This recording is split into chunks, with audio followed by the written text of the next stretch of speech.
Magandang umaga mula sa Pag-asa Weather Forecasting Center. Ito na ang ating update sa magiging tayo ng panahon sa susunod na 24 oras.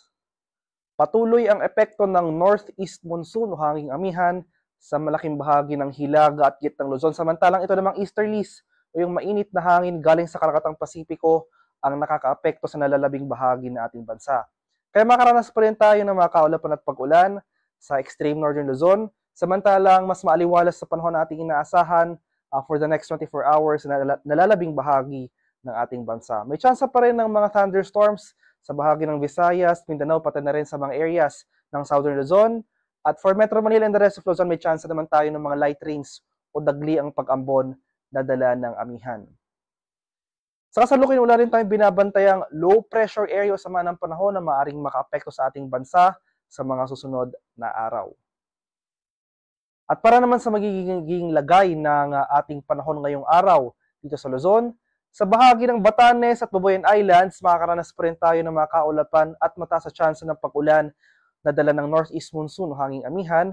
Samantalang sa southern Luzon, sa mga areas, sa mga rehiyon ng Mimaropa at buong Kabikulan, ay makakaranas naman tayo ng tsansa ng mga pulupulong pag-ulan na may pagkulong at pagkidlat na dulot ng localized thunderstorms.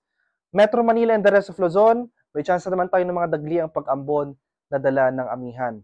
Inasahan natin ang mataas sa chance ng mga kaulapan at mga thunderstorms, especially sa eastern section ng Luzon. Bunsod pa rin yan ng easterlies o yung hangin na nanggagaling sa Karakatang Pasipiko.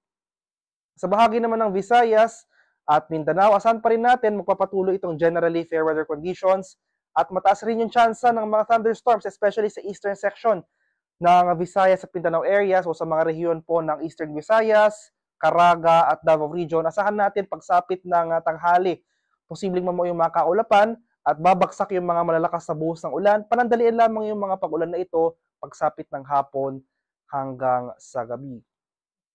At para naman sa lagay ng ating karagatan, wala pa rin tayo nakataas na gale warning sa anumang baybay na ating kapuluan, kaya naman malayang makapalaot ang ating mga kababayang mangingisda at may mga maliliit na sasakyang pandagat. Iba yung pag-iingat pa rin sa ating mga kababayan na maglalayag, partikular na sa mga dagat-baybay ng Luzon at ang eastern sections ng Visayas dahil makaranas pa rin tayo dyan ng katamtaman hanggang sa maalong karagatan. Para naman sa ating 3-day extended weather outlook sa mga piling syudad ng ating bansa, buong bansa patuloy na makakaranas ng pangkalahatang maaliwalas na panahon sa susunod na 3 araw. Sa mga areas ng Northern at Central Luzon, so sa mga syudad ng Metro Manila at Baguio City, magpapatuloy pa rin yung mga tsansa ng dagliang pag-ambon o yung mga light rain sa dala ng amihan. Yung mga pag-ulan na ito ay mahihina at hindi gaano nagtatagal.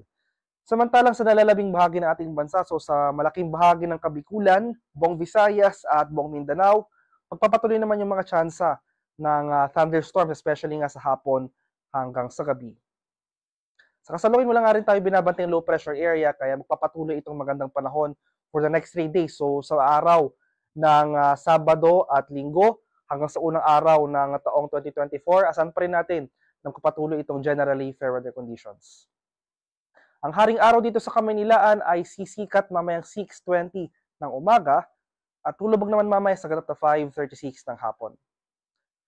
Para sa karagdagang impormasyon tungkol sa ulat panahon, lalong-lalo na sa mga thunderstorm advisories sa posibleng i-issue ng ating Pag-asa Regional Center sa ating mga lokalidad, ay follow kami sa aming social media accounts at DUST_Pag-asa. Mag-subscribe na rin kayo sa aming YouTube channel sa DUST Pag-asa Weather Report at palaging bisitahin ang aming official website sa pag-asa.dust.gov.ph. At yan lamang po ang latest mula dito sa Pag-asa Weather Forecasting Center.